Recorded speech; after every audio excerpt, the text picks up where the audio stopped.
Hi everyone. I am going to do this video with Mr. Tank here. He's making me my sweetie, and I'm going to kind of double do my timing by giving him some scratches while I talk to you. And he is just so cute to see. He's just a sweetie. Look at you. Look at those wrinkles. He's just a sweetheart. I just love him. And as I've been thinking about things I'm grateful for, amongst the many things, and I will talk about that a little bit today, I am grateful for him. He is just my buddy, and he is my friend. God gave him to me as a friend. And it's funny though, sometimes my husband says, isn't he man-made? Like, yes, his genetics are man-made, but he came from God. Like, he's still all God's creations, right?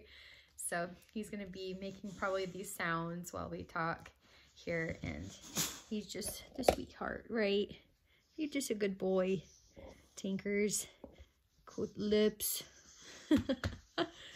He loves the scratches. He will just eat it up while I sit here and talk with you. And I was gone this morning. I went to the dentist, and so did my kids. And if I can figure out this thing right, good. And it's been a good week in the sense that it's kind of a release from last week. I never mentioned, and I said I was going to talk about it, but for my last video, I talked about how I was pretty busy more than usual. And that's because I was part of a symphony, and I had been going to these practices over these past 2 or 3 months. And last week was the last week of all the rehearsals before we had our concert on Friday. So that's that, and it feels really good to be done. It was a lot of work, and I had to keep driving over to another town near me, and that was just a lot of work to always be doing that, and the dress rehearsal, the regular concert, but it's worth it. They did an amazing job. My kids enjoyed it, and it's actually the first one we've ever done. This particular group, it's a splinter group from another symphony that was getting a little bigger, and that was more highbrow, more strict, but this is more for community. But we played some really hard pieces, and I like some D minor Bach concerto with these soloists, and we had to support them and play with them, and that music was really hard. Anyway, it really challenged me, and I haven't played in a few years. I haven't been part of a symphony for a few years, but I was a part of a symphony for about 10 years, pretty much. Just took some breaks sometimes if I had like a baby or something, and it was just too hard. But I miss it, and it'd been so long. I miss that creative energy and being a part of it, and being lost in the music and be a part of the crowd and meeting people, and it was really great to be a part of that. And I feel like it's part of me that I was able to put back in, but it wasn't necessarily planned in the sense that within the 6 months I'd be moving in, I'd be joining a symphony too, when there's a lot of stuff going on with move. But I just felt like I needed something for me that was get me out, and it actually worked out perfect because I joined this brand new group when it's nice to know I joined it when it was brand new too. So maybe this will be my group forever that I want to be a part of, even though it's far away. But everything is far away for where I live. That's okay. I'll make the trip, and I chose that. But we have also come to a close on our lawn, pretty much. There's still been some stuff we've been doing, but the craziest, hardest stuff is over, and we're just now waiting for the sod to come. I just actually, after the dentist, I went straight over to this farm. It's called Chanshare Farm, and it's actually, I guess, the biggest sod farm in Utah, and it's just 15 minutes away from me. And they do all the sod for Lowe's and Home Depot, and you just want to buy little bits and pieces. They do all the sod for temples and other schools and stuff. Like, they're, I guess, massive. But I put in an order for them to come do our place, and I went over and gave them a check, since you get cheaper if you give them a check with cash rather than doing a card. And just going over to see this like old school farm and the old school office, but you could just tell like they've been doing this forever. And I just thought that would be the coolest thing, is being part of a sod farm. Like, how cool would that be? I think that, or a Christmas tree farm. Like, it's always green, and even the Christmas tree farm, he has more of that Christmas element, and that would be so cool. You say hi. He is just loving life. Look at that. Oh yeah. Yes, the belly rubs. You're just funny, aren't you? So, it feels really good to be at a close with a lot of these things right now. And I'm finishing a cycle. I don't know why I talk to you guys about my cycles a lot, but I think a lot of you might understand. But I was just thinking how wonderful it is as a woman to be brought to humility every month in that way, because you're just depleted. I don't say I have terrible cycles, really. I used to when I was doing something different with my birth control, and that made it really hard. But I think it still just kind of knocks me down a little bit, and I don't feel, I could tell I feel more nippy with my family, and I'm not myself. I'm just witchy, and I'm just not myself. But I think and if I was thinking about it this way, that if I can have that be something that brings me to God, and not just be frustrated, and not just see, why am I a woman? And I can't wait till I don't have to deal with these anymore. And knowing even when the day comes that we're all resurrected, that it'll be a glorious, wonderful thing to have resurrected bodies that aren't flawed. I'm going to say this is a flaw because I'm actually really grateful for the chance it gives me to repent, to be humble, to be better. But that putting and knowing that I at least squoze out what I should have learned from it. And I hope I learned my lesson. A trial is still a trial until you learn the lesson. And so I was just thinking about that. And the same with, I think goes along well with the Come Follow Me this week. These barges are being pushed, and that wind that's being, that is bringing them to the promised land is the very thing that brings them there. And that's what brings us there. Our trials are what's going to bring us to God. And we need to be grateful for that. These trials, that's the worst thing you could say to someone sometimes, though, when they're going through trial. But it's part of it. And I'm just really grateful. So with it being such a busy week, and I was very nervous about last week with all that I had to do, there's just so much. I just couldn't believe it. My daughter had a birthday. I had parent-teacher conference. I had those symphony practices. I had my husband working extra. He was doing like a trainings on top of going to work. Plus, he just farted.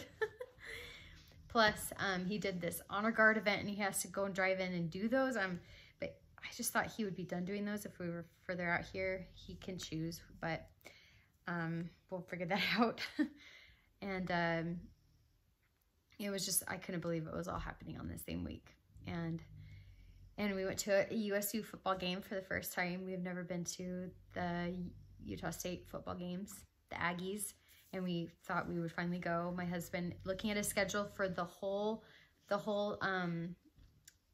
time, it was just like no available time to go to these, except for this one Saturday in November, which was just this last Saturday, knowing it's cold, it's not even a great game, but just the way that that schedule followed with their football, and then with my husband, what it followed with his schedule. So we finally made it happen. And I was very grateful to spend that time and have some much needed time as a family. It's been a while. We of course went on our vacation, but it's good to do things once a week. I'm going to say it's not maybe that big to go to a football game or to go to a cruise, but even just going to a park and just wrestling around with the kids and having a picnic. And I've been trying to do more of those things that are actually simple. And actually, this is going even on with my own diet and how I cook in the kitchen. I'm just thinking, I want to live this kind of lifestyle that's simple. And I wrote it down on a sticky note. And some of those things I think of myself being as a mom is things like this. I play toys with them. And I actually did. I sat down and played toys with my daughter yesterday. So I play toys with them. I read books to them. Whoa, what a concept. I play games with them, like board games, especially my oldest son. I think he really liked that. We really like the game Settlers of Catan. That one's really fun. Oh, he missed me. He's coming back. My cute squishy dog. I could teach them to cook. And my girls love that. And I actually feel kind of bad. I made some pizza dough, which I don't know if any of you follow me on Facebook or Instagram, but I just posted this pizza dough, this pizza that I made. And I'd been actually perfecting my pizza dough over the past little while, 6 months or something. I not always make it, but I just, every month or two, I'm trying to make pizza and I'm trying to get the dough right. And I want it to be a chewy dough. Like, I really like that dough at the crust where it's like, I have to actually chew it and it's not like fluffy muffin dough. Like, you could tell when it's dough that was made within an hour. Like, it's just fluffy. That's not how it should be. It should be chewy. It should have that, I don't know, that consistency for me. It's more professional that way. That's how the professionals do it. Oh no, he's licking my hand. Oh, you're a sweetie. Oh. And yeah, and I finally perfected it. And the trick was I had to do it.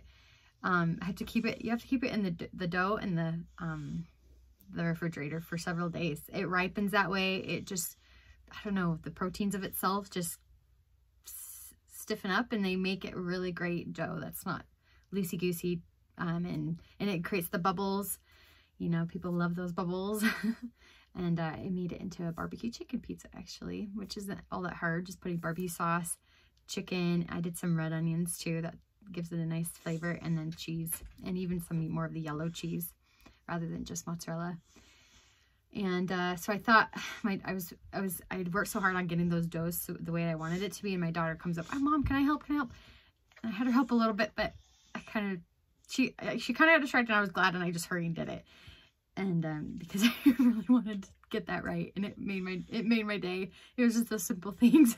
And my husband kept laughing at me because I didn't realize it, but I was asking him over and over, how do you like the pizza? Isn't it so chewy? Isn't it so good? Like the crust and then like the grit of the cornmeal underneath. Like, I got it right? And oh, it's not like burnt. I even preheated the oven really well with the stone in it, like all the things. It's Natasha's Kitchen pizza dough. If you ever want to find it, it's a really good pizza dough. And I doubled the recipe and I use it with whole wheat, half whole wheat. So I felt really good about that, knowing that I got to a point where this is going to be our dough. I just thought I would be the kind of mom and cook of the home that I have these established. Like, I know my dough recipe. I know it so well. I do it all the time. Everyone loves it and we're happy. And I'm not always trying to figure it out every time. And then it takes longer.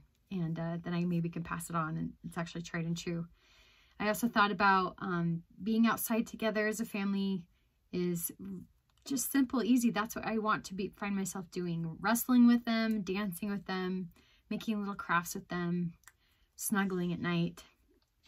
Aren't those the things that life is made of, that we are grateful for? That we just think, oh, it needs to be this or that, but it's really just those simple things.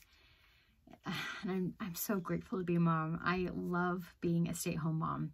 I don't love all parts of it, but as a whole, I'm very grateful to be their mom, and that they are my kids, and God trusted me to have them and take care of them.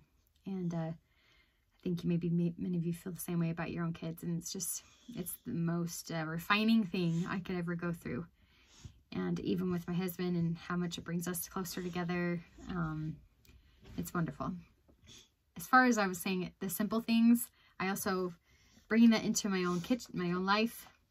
You know, I picture myself being someone that reads a book, maybe sometimes, or at least has the one on her desk that I'm reading maybe once a day, every other day. I picture myself being someone that takes a walk with a friend. I picture myself being someone that is making phone calls to someone. I picture myself being someone that, you know, just takes a breath outside in the morning. Just those simple things. And as far as in the kitchen, like I've been trying to do, like I'm having oatmeal.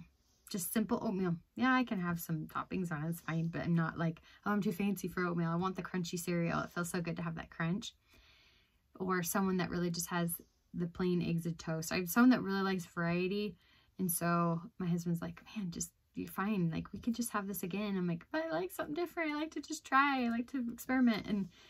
But to be okay that I have a tuna sandwich, and be okay that I have, you know, just peanut butter and jelly. And so that's what I'm kind of going for. So as a rant, you gonna follow me, Tank? Come over here.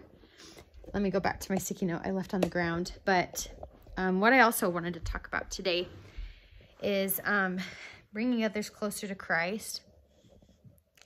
And I had this idea kind of come to me from the Day Show here on in Utah, Studio 5. There's this lady that came on. This was a long time ago, like a year ago.